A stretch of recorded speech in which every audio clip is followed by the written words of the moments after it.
The Ashes erupt. Archer roars, Stokes destroys, Starc thunders, and Perth loses its mind. A 19-wicket day leaves Australia hanging by a thread as England turn the tables under the lights at Perth Stadium. The first Ashes test didn't just begin, it exploded.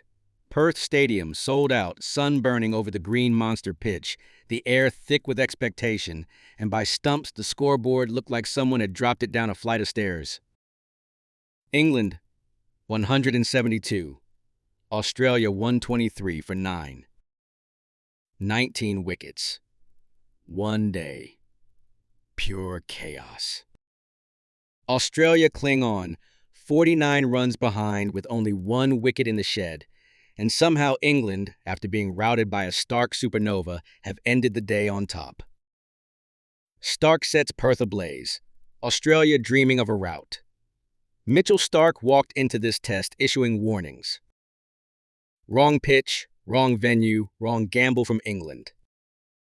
He then produced his career-best Ashes spell, 7 for 58, bowling at 145 kilometers per hour with late movement, perfect length, and pulsating hostility. It felt like Starc had strapped a rocket to his left arm. Crawley nicked off early. Duckett beaten for pace. Pope undone by a full, late-swinging beauty. Stokes sent packing by a booming nipbacker that left him staring at the pitch like it had insulted his family. At 5 for 12 and 18 balls, England looked cooked. Bazball looked fried. Perth looked satisfied. But then, England counterpunch. Archer, Carse, Atkinson, and Stokes smash Australia apart. There's something about England's pace battery on a lively wicket that awakens their inner Avengers. Archer returned, and Australia felt it. He bowled 150 kilometers per hour bouncers like he'd been storing them up for 2 years. Jake Weatherald, second ball duck. Marnus crunched on the elbow, then bowled. Smith hit rattled, then nicked off. If Starc was fire, Archer was liquid nitrogen. Carse and Atkinson joined the party, both hitting the wicket hard, both forcing fending, flinching, flailing. Kharja, returning late with back stiffness, barely survived long enough to nick behind. And then came Ben Stokes, looking composed, fresh, and hungry. 6 overs.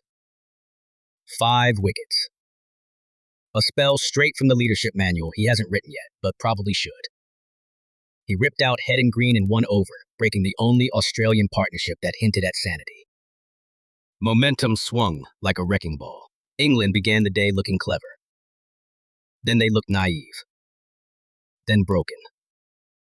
Then revived. Then absolutely unstoppable.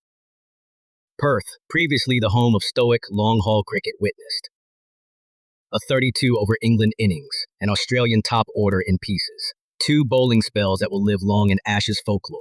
It felt less like a test match and more like a 5-act Shakespearean tragedy performed at warp speed. Key moments of a wild day. Starc's opening spell.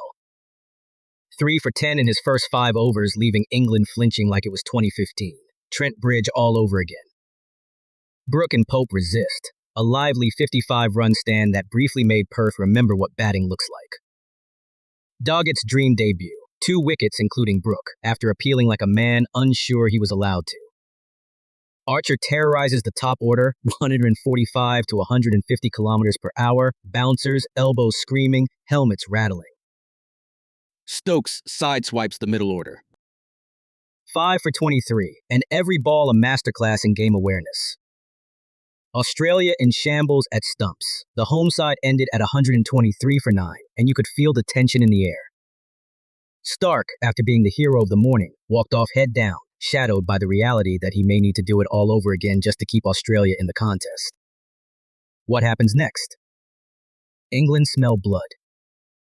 Australia smell smoke. And Perth Stadium, still vibrating from 19 wickets, knows one thing. This Ashes series is going to be an absolute thunderstorm. England's pacers have unlocked something dangerous. Australia's top order looks shaken. And the pitch? It's laughing, an unhinged green beast enjoying the carnage. Final word, day 1 of the 2025 Ashes has already delivered more drama than some entire series. England enter day 2 with a golden chance to seize control. Australia, rattle but dangerous, need grit. Need resistance. Need someone, anyone, willing to stand firm. One thing is certain, if the rest of this series is played at this tempo, we might need defibrillators in the stands.